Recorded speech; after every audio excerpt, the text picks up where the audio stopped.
Hello guys. So mag voice over lang muna ako ngayon kasi may music dito sa sa loob ng museum na to, kaya voice over lang muna tayo sa ngayon. Hindi kasi pwedeng yung original na sounds kasi makaka-copyright tayo. Bawal kay Mameta. So andito kami sa loob ng museum dito sa Orlando, Florida. Nag-explore kami ni Mr. Ko. So andito guys yung mga panauhin na mga sikat dito sa kanila. Kay si Michael Jackson, si Jackie Chan, andito rin. Meron din isa to si Jackie Chan dito.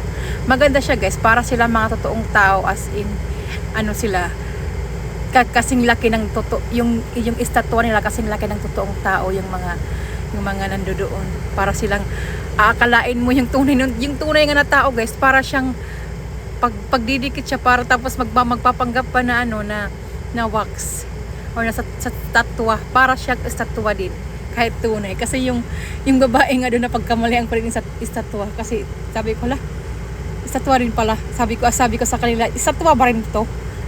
Tapos ngumiti siya sa akin, natawa na lang ako kasi hindi pala estatwa, totoo palang tao.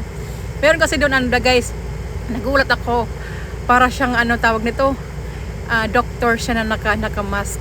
Yung statwa pa rin pala, akala ko totoong tao, tapos naghaya ko. Hindi pala totoong tao, wax din pala, wax din pala siya. Yan so guys, si Albert Einstein. Yeah, ang ganda ng mga nila. So ito naman siya yung naka-invento ng light bulb. O diba, Thomas Edison. Ang gara ng invention niya. Thanks to you, Thomas Edison. Kasi mapawa. Maano na yung namin, bright na yung namin, bright future. So ito na naman yung, hindi ko alam kung sino tong taong na to, hindi ko lang kilala masyado. Hindi kasi lahat ng kilala ko, pero nakakalimutan kung yung mga pangalan. May mga pangalan na sa isa ding nakadikit eh. Bawat isa sa kanila may mga pangalan. So ang nagustuhan ko dito si yung president nila dito ngayon, si alam nyo na yun kung sino. Pero hindi pa sa video na to, hindi pa siya nandyan. Nasa second part 2 pa i-feature, kasi mahaba na kahit itong video na to, 5 minutes and 25 seconds na, kaya hindi ko siya pwedeng pahabain, kaya magagawa ko ng part 2. So ito yun, ganda nito, kalawak yung nila doon, yung sa loob, para ka bang nasa sinihan. Yan ang gwapo, ang foggy para sila mga totoong tao talaga.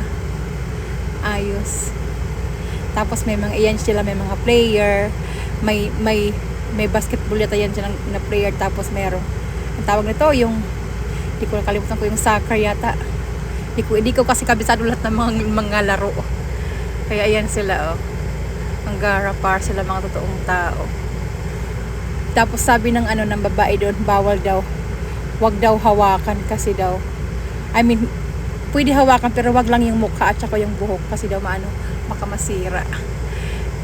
Tapos hinawakan ko lang yung nang humawak ako dyan one time yung kamay ni Michael Jackson, para talaga siyang totoo.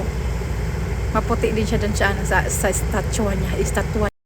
Sorry guys, may tumawag yung ko, yung mister ko. So continue tayo mag voice over. So andito na yung mga iba pang panauhin nila, yung mga sikat na panauhin, andito sila lahat. O diba, ito yan siya, may mga ilaw-ilaw, kasi para siyang kunyari nasa disguise performer sila si Rihanna. Rihanna ba, if I'm not mistaken. Kaya may light na parang disco light, kasi performer sila, kaya ganyan yung itsura. O diba, ang gara, parang totoong toyo sa Rihanna nga. Ang ganda niya parang siyang totoong tao dyan. Andito pa yung isa, yung kay Michael. Andito na si Michael Jackson, my favorite Michael Jackson. Ayun siya nag-beat it yung kanta niya. Ayan si Madonna, nagka-picture ako dyan. Ang laki ng niya, joga niya.